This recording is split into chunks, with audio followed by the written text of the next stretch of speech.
여러분 안녕하십니까? 다양한 뉴스가 가득한 방송 아주TV 뉴스룸 김혜립입니다.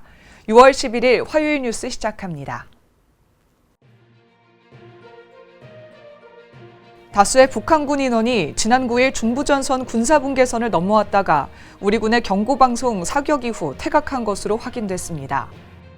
국민의힘의 차기 당대표 선출 일정과 방식이 가시화되면서 잠재적 당권주자들의 움직임도 빨라지고 있습니다. 각종 현안에 부쩍 목소리를 높이며 당내 접촉면을 넓히고 있습니다. 더불어민주당이 국회 법제사법위원장과 운영위원장 등 11개 상임위 위원장을 단독으로 선출했습니다. 곧바로 상임위 가동 절차에 들어갔습니다. 우리나라 경상수지가 1년 만에 적자로 돌아섰습니다. 상품 수지 흑자 폭이 줄어든 가운데 외국인 투자자에 대한 배당이 늘었기 때문입니다. 서울의 대표적인 외식 메뉴인 김밥과 자장면, 삼겹살, 비빔밥, 김치찌개 백반이 고공행진을 이어가고 있습니다. 이 가운데 삼겹살 1인분 평균 가격이 처음 2만 원을 넘었습니다.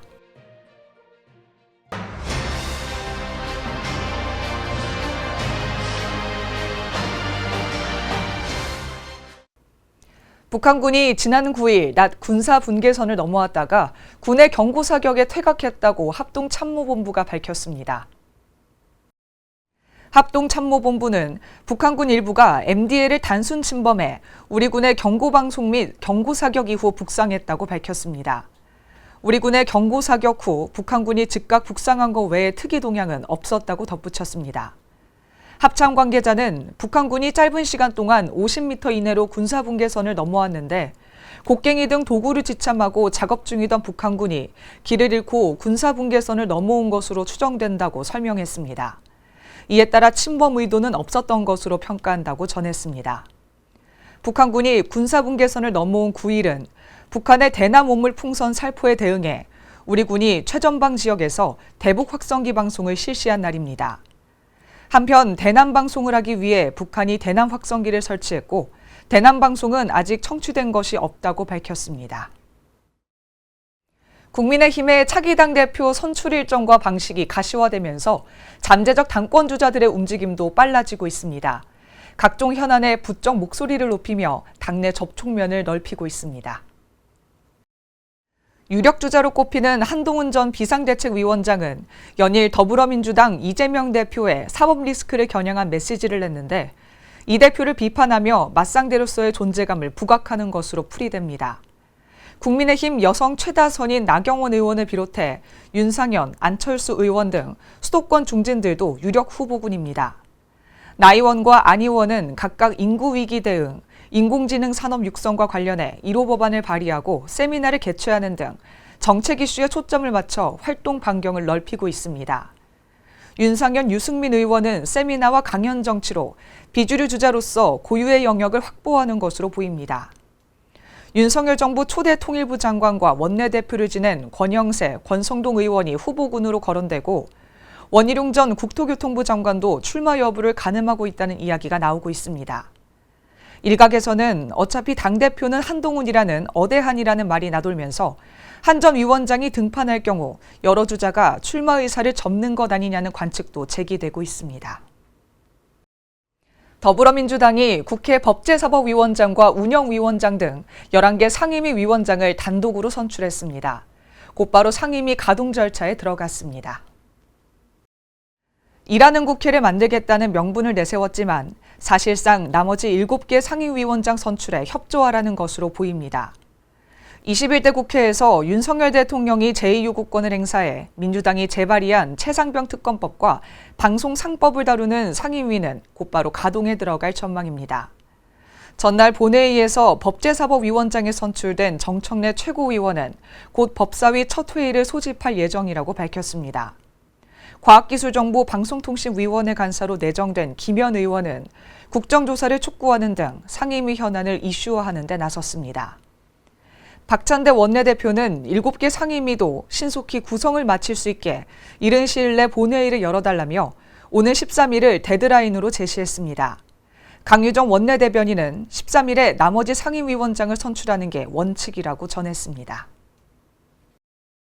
우리나라 경상수지가 1년 만에 적자로 돌아섰습니다. 상품 수지 흑자 폭이 줄어든 가운데 외국인 투자자에 대한 배당이 늘었기 때문입니다. 한국은행에 따르면 지난 4월 경상수지는 2억 9천만 달러 적자로 집계됐습니다.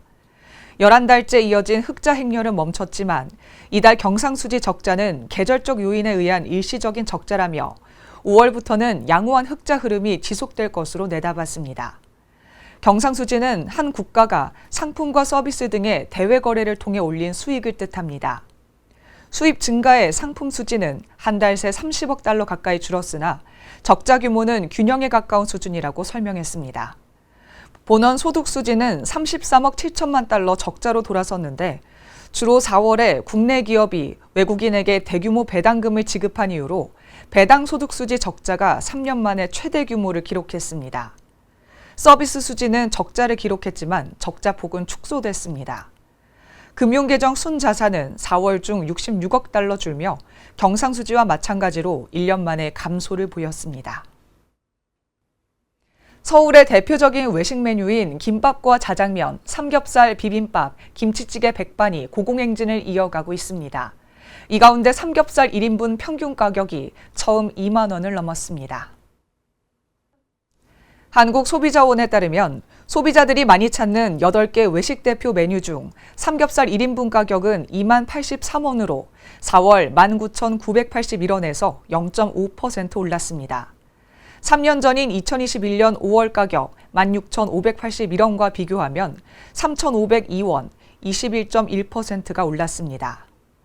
유명 삼겹살 식당은 1인분 중량을 180g, 150g, 160g 정도로 정해 메뉴판에 2만 원 미만 가격으로 표시해 판매하고 있습니다. 김밥은 원재료인 김 가격이 오르면서 지난 4월부터 2달 연속 가격이 올랐습니다. 자장면은 7,223원으로 올랐고 비빔밥은 1,846원, 김치찌개 백반은 8,192원으로 각각 올랐습니다. 칼국수와 냉면은 한 그릇에 각각 평균 만원, 12,000원을 목전에 두고 있고 삼계탕은 토속촌 등의 유명 식당에서 이미 2만 원을 받고 있습니다. 냉면도 우레옥과 봉피향은 16,000원으로 판매하고 있습니다. 광주 민간군 공항 이전을 놓고 광주시 전남도, 전남 무안군이 다음 달 3자 회동을 가집니다. 강기정 광주시장은 공항 이전 캠페인을 열 예정이었지만 전남도와 무안군은 돌발 상황 등을 우려해 취소를 요청했고 전남도는 캠페인 대신 3자 회동 협의를 제안했습니다. 강 시장은 빈손 회동이 되지 않도록 실무회의가 잘 준비됐으면 좋겠다고 말했습니다. 김영록 전남지사도 3자 회동 추진을 언급하며 낙관적인 태도를 보였습니다. 대한의사협회가 오늘 18일 전면 휴진을 선언한 가운데 동네 병의원 등 개원가에서는 실제 휴진 여부를 두고 엇갈린 전망이 나오고 있습니다. 환자들은 제때 진료를 받지 못할 수 있다는 불안감을 호소하고 있습니다.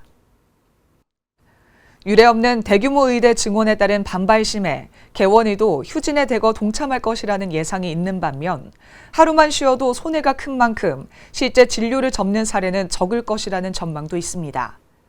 동네 병의원의 휴진에 따른 환자 불편은 크지 않을 것으로 예상되나 대학 병원들까지 휴진에 동참할 시 환자 피해는 더 커질 것으로 보입니다. 앞서 의협은 이달 9일 전국 의사대표자 회의를 열고 18일 전면 휴진과 총궐기 대회 개최를 선언했으며 이에 정부는 진료 명령과 휴진 신고 명령을 발령하는 등 집단 행동에 강경 대응하고 있습니다. 그룹 엑소의 멤버 첸 백현 시우민과 SM엔터테인먼트가 또다시 날선 공방을 벌였습니다. 첸백 씨 측은 수수료율이 문제라고 하는데 SM 측은 본질은 템퍼링이라고 맞서며 양측 모두 법정 대응을 예고했습니다. 지난해 첸과 백현, 시우민이 SM과 대립각을 세웠는데 당시 전속 계약을 유지하되 독자적인 개인 활동을 하기로 하면서 갈등은 봉합됐지만 1년 만에 양측은 더 첨예하게 맞붙었습니다. 첸백 씨 소속사 측이 SM이 약속한 5.5%의 수수료율을 이행하지 않으면서 개인 매출액의 10%를 요구한다며 부당함을 호소했습니다.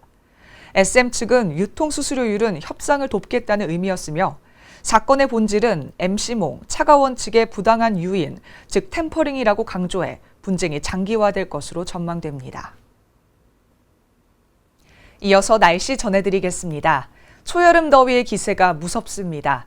간밤 강원 강릉에선 올해 첫 열대야가 나타났고 대구 낮 기온은 34도까지 치솟았습니다. 더위는 당분간 이어지겠고 대기 불안정으로 소나기가 잦을 전망입니다. 찌는 듯한 한여름 더위가 이어지며 전국의 한낮 기온은 30도를 웃돌았습니다. 서울의 낮 최고 기온 32도, 광주 31도, 특히 영남 지역은 폭염주의보가 발효됐고 대구의 낮 기온은 34도, 경상과 경주 35도까지 치솟으며 올해 들어 가장 더운 날을 기록했습니다. 피부에 화상을 입을 수 있을 정도로 자외선이 강했습니다. 제주를 제외한 전국 오존 농도는 매우 나쁨 또는 나쁨 수준을 보였습니다. 바다엔 당분간 해무가 끼겠습니다. 남서풍이 상대적으로 찬바다 위를 지나 안개가 발생하는 것으로 서해안으로 해무가 유입돼 주의가 필요합니다. 대기 불안정으로 소나기 소식이 잦습니다. 다가오는 토요일에 수도권과 강원 영서, 제주도에 비 소식이 있겠습니다. 오늘 준비된 뉴스는 여기까지입니다. 화요일 아주TV 뉴스는 마칩니다. 저희는 내일 저녁 6시에 다시 찾아뵙겠습니다. 시청해주신 여러분 고맙습니다.